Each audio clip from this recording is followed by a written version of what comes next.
How do you bring more openness in your intimate relationship? How do you open up, and how do you open up your partner?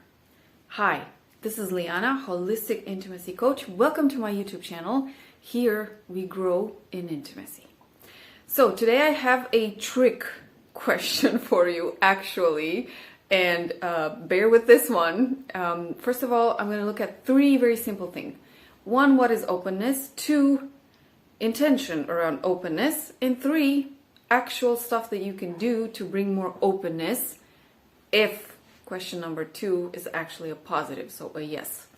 All right, what is openness? First of all, you need to understand essentially that everybody understands, feels, and embodies their open selves, their open version of themselves differently.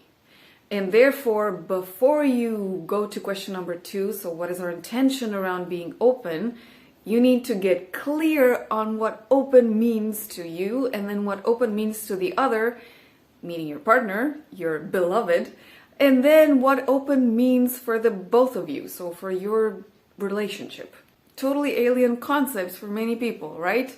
Many assume open is what? Open is exploring, open is being extremely receptive, open is not having blockages or boundaries, because some people, when they hear of others having boundaries, they call them closed. No, that's not it, and that's a very big misunderstanding of what our human nature is. We have conditioning as human beings. First of all, our physicality has conditioning. Here are a few examples of what openness might mean. Receptivity, but informed or self-empowered receptivity. You can be receptive both as a man or as a woman or as an intersex or as anything that you identify as, but you do have your own values, boundaries, physical conditioning, which is personal, your individual physical conditioning, and receptivity actually needs to consider that as well. In principle, in theory, in concept, sure, you can be open to a lot of things. In fantasy, you can be open to limitless, endless possibilities. In actual reality, it looks a bit different, and to ignore your physicality is actually a rookie mistake. So one, it's receptivity, and receptivity grounded into your personal situation. Number two, the ability or the willingness to try out things that seem a match with you. They seem to be bearable or doable in your particular condition. Or you might have to put in a bit of work to prepare yourself for something in intimacy. We're still on topic, but it is doable eventually. Okay? If somebody asks you to go for an extreme hardcore BDSM impact kink, so physical stuff from the beginning, maybe it's not that you're not open.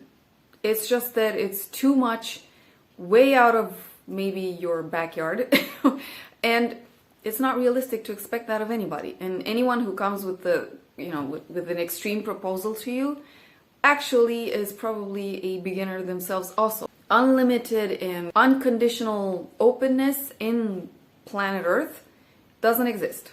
If you know of somebody who can do absolutely everything, even physically, please let me know of that person. I would love to have that study case. Number three, proposals. Initiative. An open person actually takes initiative. And I know that a lot of people in intimacy and in the seduction and in the pickup artist communities, because I watch that a lot as well, they talk about being laid back and relaxed and all of that. And people who take initiative, in many cases, are not attractive. Especially if you put that quality into a woman, boy, it's not attractive. I don't know why. Please believe me. I think that taking initiative is actually a sign of an empowered person, and a sign of a person that actually lives in their own true self. Taking initiative every now and then is a sign of being open. Obviously, just like with receptivity, and just like with the willingness to experiment or to try out things, taking initiative is also a filtered, okay? There's discernment in that as well. You don't take initiative for the sake of taking initiative with all kinds of, I was about to say stupid things, but I'm just going to say crazy things. Okay, you don't just take initiative for the sake of it. You take initiative by discerning what it is that you want, you wish, you dream of. And because you take initiative because it comes out of your spunk, okay, you're the sort of person that is built that way. Or you take initiative because you are excited and you want to, maybe you've had something great going on in your life and you want to honor that vibe, energy, trend, whatever it was that was going on with you, and you take initiative. I know that's how I do things. These are just 3 elements of what being open means: receptivity, willingness to try or to experiment, to put into action something that was proposed to you, and taking initiative. You could look at being open in so many other ways. These are just the 3 that I chose. Let me know in the comment below if you think there are any other traits that speak out of being open. I'd love to include those in the list. Second thing, let's look at intention around being open. If you took my ebook, Get Your Orgasmic Intimacy, you know that the first chapter that I talk about is, well, intention. What do you want? And with openness, actually the question is, do you want to be open? Does your partner want to be open? Do you both in your relationship want to be open? Do you want to be open with somebody else? That one's delicate. But still, what do you want related to, and what does your partner want also? You don't, just because you hear this topic, how do you open up? That's why I said in the beginning, that's a trick question. Just because you hear the talk of being open and opening up in your relation, opening up in your pre-relationship, like you're having the hots with somebody and you actually want to make it happen. You want to give a positive jolt to that and you decide maybe I should be more open. Well, still, aside from doing it for somebody else, what is your actual intention? Okay? Why is it important for you to be open? Why do you want to be open? Bottom line question. Okay? If answers like, well, I am open usually, so translation, it's sort of in your nature most of the time. You're not perfect, but it's in your nature most of the time. Great answer.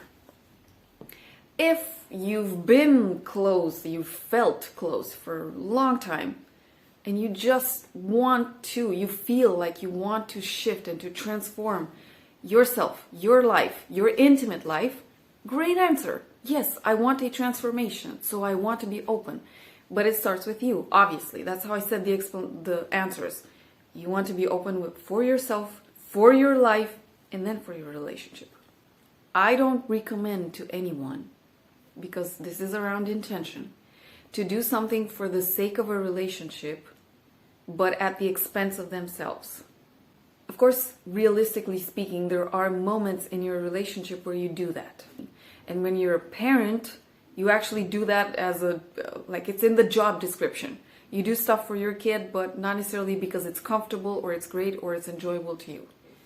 Totally understandable. Parenting, not the same thing as your intimate life with your partner. Okay, totally different values there, totally different roles from where you're coming, totally different responsibilities. You're not talking, parenting is not the relationship between one adult and another.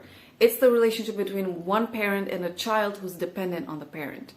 Therefore, things look completely different there. I'm only keeping this discussion when it comes to intimacy. Please don't try to export this into other areas of your life. I don't recommend to anyone that they do too often things just for the sake of the other.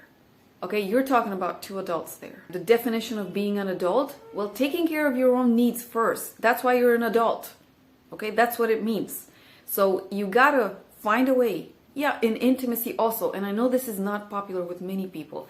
I know this is annoying. I know this is what gets me a lot of critique.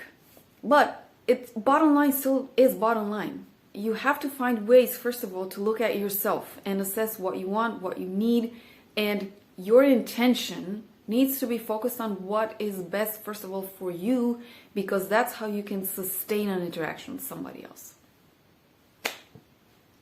And then once you realize for yourself, okay, that's your nature, you're usually open. Okay, bottom line, that's your usual self. Or you have been closed for so long and you want to open up, great reason. Still oriented around yourself. Another good reason could be there is something particular that you want to achieve in your life. You want or wish or dream to achieve. You. And that wish, dream, goal, achievement requires that you become more open in a specific way. Yeah, and that can also mean your intimate life. Please believe me, you can take that approach to your intimacy, though many people take the laid back, spontaneous, it should happen attitude. Hey, for some people, actually this could work.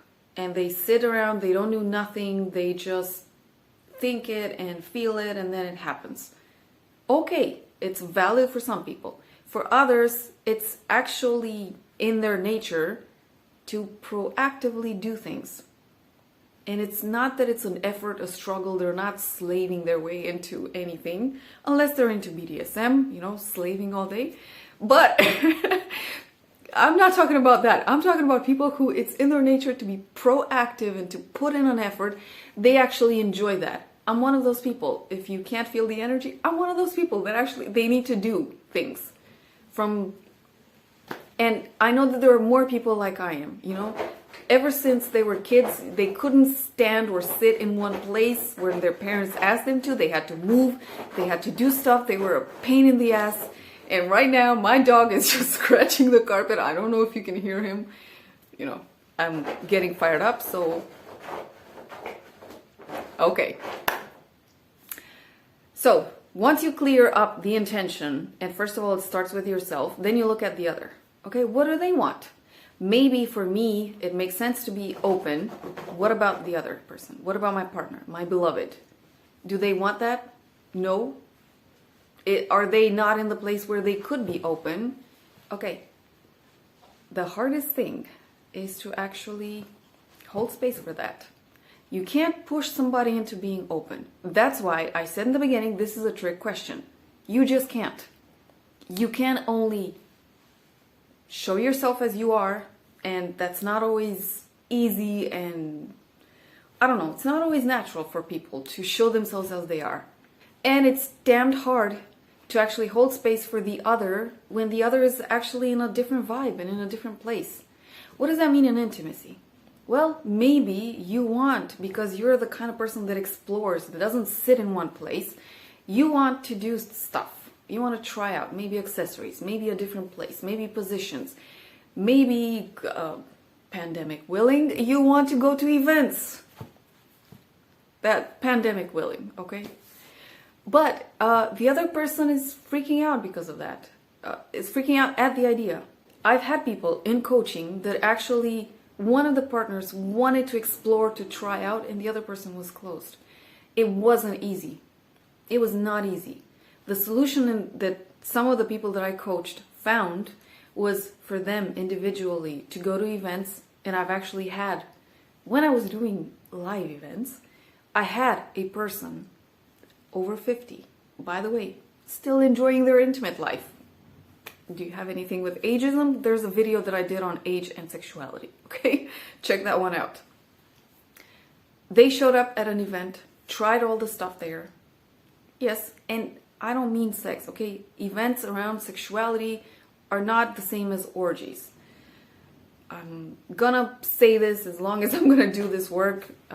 Orgies are one thing. Sexuality growth events, they talk around boundaries, consent, communication, all sorts of exercises around that. Learning various types of touches. Sometimes you don't even have to go to extremes to learn various touches. You can use props, you can use a lot of things. So they are just a place where you play with the idea, with the concept, you relate to others in that way, meaning you talk to others, you listen to their struggles, their stories, their shares, their breakthroughs.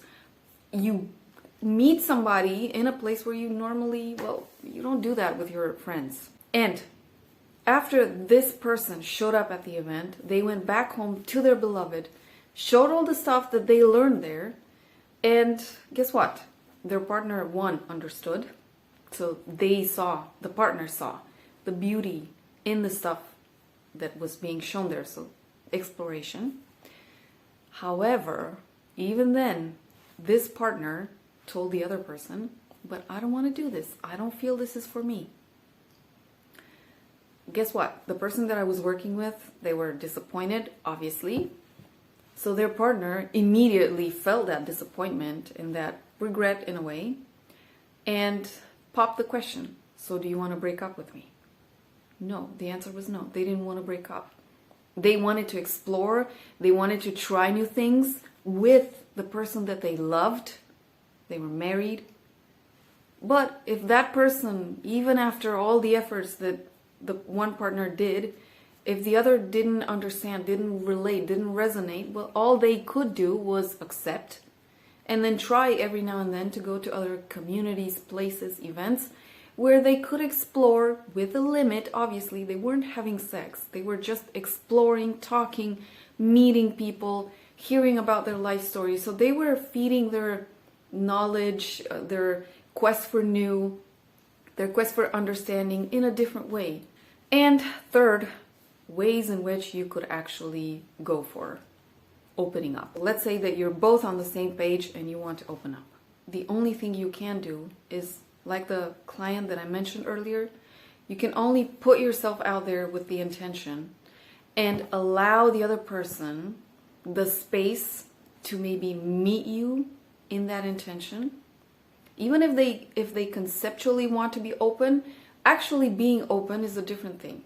It might take an effort. It might take some discomfort, some embarrassment, some passing or transforming or shifting some shame. The things that stand in our way for being more open usually are definitions, conceptions, mindset, beliefs, so all stuff that was ingrained in us indirectly just through the way the culture relates to us, in the way we laugh at, let's say, other people showing themselves in a more authentic way when it comes to sexuality.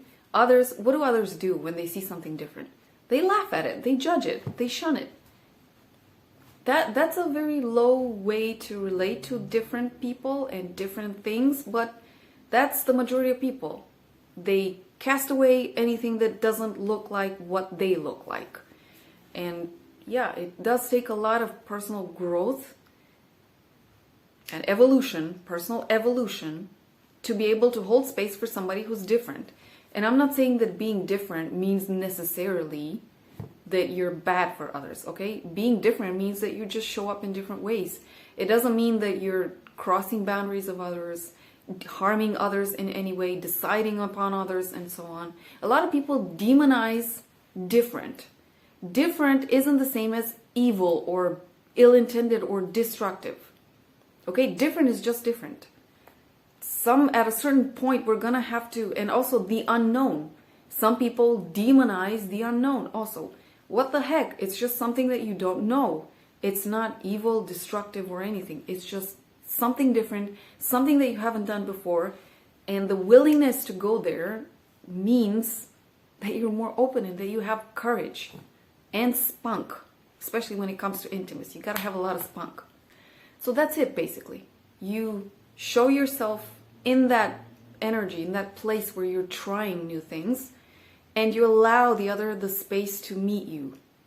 And by allowing them the space to meet you, it means allowing them some time to get accustomed to the idea, some time to, I don't know, freak out. If they freak out at new things, many people, we are creatures of habit, and many people just freeze when they see something different.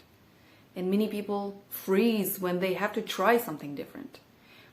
In another video, I mentioned about the entrepreneurial mindset. Heck, that is a person that has the guts, the guy balls or lady balls to step into the unknown.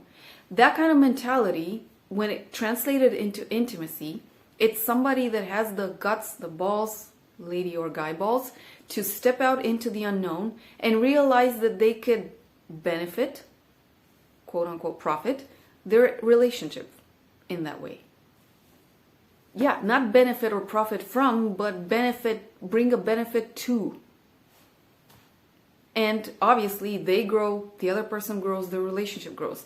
That is a healthy entrepreneurial mindset translated into intimacy.